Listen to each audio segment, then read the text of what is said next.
The Philadelphia Eagles and Green Bay Packers are very similar teams. The Eagles are first in run rate this season, while the Packers are second. Defensively, the Eagles are ninth in yards per attempt allowed on design runs, while they are even better since their Week 5 bye, ranking third. For their part, the Packers are fourth overall for the season. Whoever wins the battle in the trenches will win this game. With that said, in today's episode, we're going to break down the offensive line and defensive line battle. We're going to start with the Packers offensive line versus the Eagles defensive line. And we got to begin with our weekly segment of who is blocking Jalen Carter. And this week it is going to be Sean Rhyan. He's a 2022 third round pick, and he entered the starting lineup this season for the first time in his career. Among 79 guards with a minimum of 150 pass snaps, he has a pressure rate allowed of 4.8%, which ranks 38th, and a sack rate allowed of 0.8%, which ranks 55th. When you turn on the film, his technique needs work. His strike timing and posture is consistently a problem. He often ends up off balance with his head way out over his toes.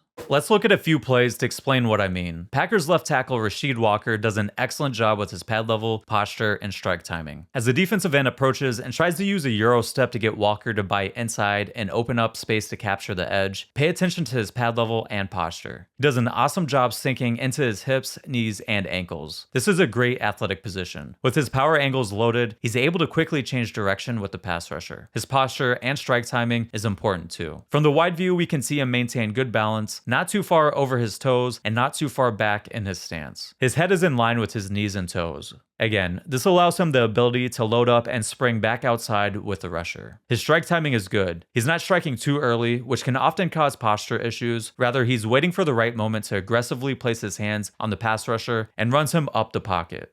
We see the same thing from standout left guard Elgton Jenkins on this play. He has good balance in his pass set and bend in his hips, knees, and ankles. He has great posture on the strike as well. His shoulder blades are drawn back, and he has a big chest when striking. A great rep from Jenkins. Now compare this rep to Sean Rhyan. His pad level and posture is good initially, but as the play progresses, his strike timing is off, which causes him to get his head too far in front of him. He's reaching, which causes him to lose his bend in his hips, knees, and ankles. The balance issues and loss of bend in his power angles makes it hard to slide his feet quickly enough to stay in front of Jalen Carter, and then he gets turned around and is late working back inside on the stunt. Again, we see the same issues on this play. Being too eager to strike causes him to lose his posture and balance and allows defenders to run past him.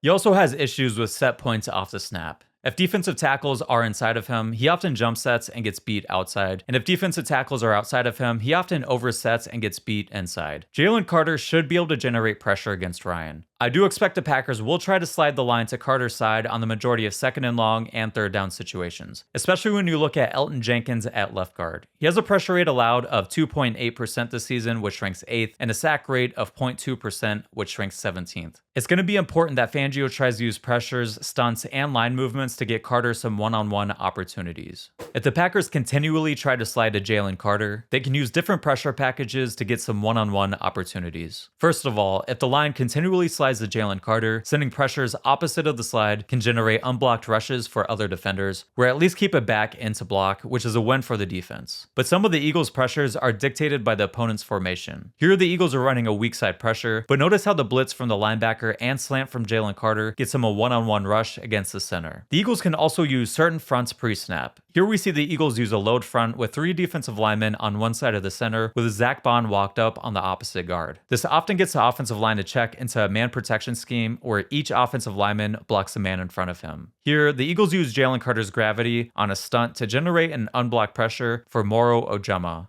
I particularly like the last front and stunt we looked at as Packers center Josh Myers has struggled getting out of his stance on shaded defensive tackles that get off the snap quickly. In addition, his pressure rate of 5.6% ranks 41st out of 42 qualifying centers with a minimum of 150 pass snaps. A large portion of those pressures are coming from pickups on stunts as well. Now, looking at some other matchups, Rasheed Walker versus Josh Sweat is going to be a matchup to watch. Walker has a pressure rate allowed that is 58 out of 84 offensive tackles with a minimum of 150 pass snaps. He does have good tools, including good range and nimble feet to change direction. He varies his strikes and uses independent hands, but he needs better consistency in his set points. He really struggles against power, and you see a lot of reps where he's getting pushed into the quarterback pretty quickly. I think Josh Sweat can get some wins using his long arm bull rush to constrict the pocket. Looking at right tackle Zach Tom, he is one of the better tackles in the league this season, and he got a few all-pro votes in the process. He doesn't lose often as he's 21st in pressure rate allowed, but he does have some ugly losses on tape, shape, especially against stutter moves and Euro steps that get his feet to stop. I don't expect a ton of pressure to come from his side, but I could see Nolan Smith or Bryce Huff getting a couple of pressures. Overall, the Packers' offensive line is helped out by a friendly scheme that is 9th highest in percentage of pass attempts that are play action or RPOs. And Jordan Love's pocket presence saves the offensive line from giving up more sacks. Love has the 3rd best pressure to sack ratio in 2024 and 10th best in 2023, according to PFF. When we look at this unit from a run blocking perspective, overall they do a good job. A big part of that has to do with the fact that they have played a lot of snaps together. Every offensive lineman on the team has started all 17 games, except for center Josh Myers, who started 17 games. That time together has really allowed them to gel and mesh together, and you see that play out on the film. Zach Tom is a very impressive run blocker, and I think that's the best part of his game. He's excellent working on combination and double team blocks, and Zach Tom and Sean Ryan work very well together displacing defensive linemen. He's quick to recognize line movements and adjust his blocks accordingly, and he's great working to the second level. You consistently see runs spring from Tom's work on the front side of blocks or getting backside cutoffs that allows the run to cut back to his side. Now, there's some players on this team that do struggle when they have to make solo blocks, particularly Sean Ryan and Josh Myers. They do allow defensive tackles to create knockback and control the line of scrimmage. Overall, they're 16th in the league in yards before contact allowed per attempt, while the Eagles' defense ranks 6th in yards before contact allowed per attempt. I do expect the Eagles' front can control the line of scrimmage and the run game. Now, switching over to the other side of the ball and looking at the Packers' defensive line versus the Eagles' offensive line, the Packers are just average in pressure rate. They rank 15th according to PFF, 20th according to Next Gen Stats, 15th according to Pro Football Reference, although they are 12th in sack rate. The Eagles have a clear advantage in the offensive tackle versus edge rusher battle, as the Packers don't have a single edge rusher higher than 40th in pressure rate. Lane Johnson and Jordan Mailata are both All-Pros, and Mailata ranks top 12 in pressure rate and sack rate allowed, while Lane Johnson ranks 2nd in pressure rate and 1st in sack rate allowed. The best edge rusher that the Packers have is Rashawn Gary, and he wins mainly on power rushes, and he loves using his long arm bull rush to collapse the pocket, although he will mix in some dip and rip moves and chop moves. But he's going against Lane Johnson, so I don't imagine he's going to have a whole lot of success. The Packers definitely have a type of edge rusher that they prefer.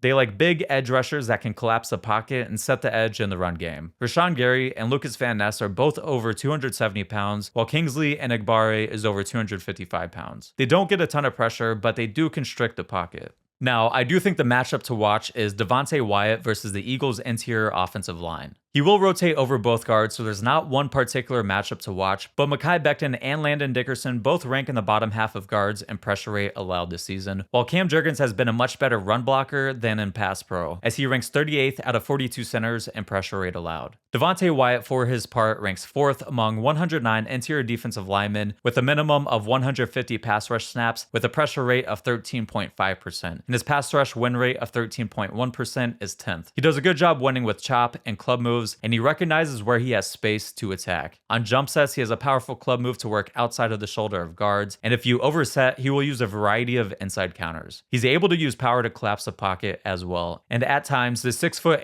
Mekhi Becton's natural high pad level allows defenders to win the leverage battle and push him back, but he tends to lose slowly rather than just getting pushed back into the lap of the quarterback right away. Wyatt also isn't the type of agile interior rusher like the Kalijah Kansies of the world that can give him problems mirroring quick change of direction moves. Dickerson has had some bad reps of stopping his feet and getting beat around the edge this season, but a lot of his pressures allowed are slow losses on bull rushes. He tends to invite power rushes and rely on his anchor, and both Dickerson and Becton's pressure rates are partly a result of Jalen Hurts holding the ball longer than any quarterback in the league. Now, the Eagles will need to be aware of the Packers' stunts. They stunt at the 7th highest rate in the NFL, and Jalen will need to be aware of this as well, as they do a good job of presenting an open gap for him to run through and then closing that off with an edge defender looping back inside. Jalen can't take the cheese like we've seen in previous games. Now, the Packers do a good job of containing the quarterback, and this all comes down to them rushing as a unit. Their edge rushers in particular do a good job of not getting too high in their rush. They'll work to the depth of the quarterback and then work back underneath. They're 8th best in yards per attempt allowed on scrambles this season.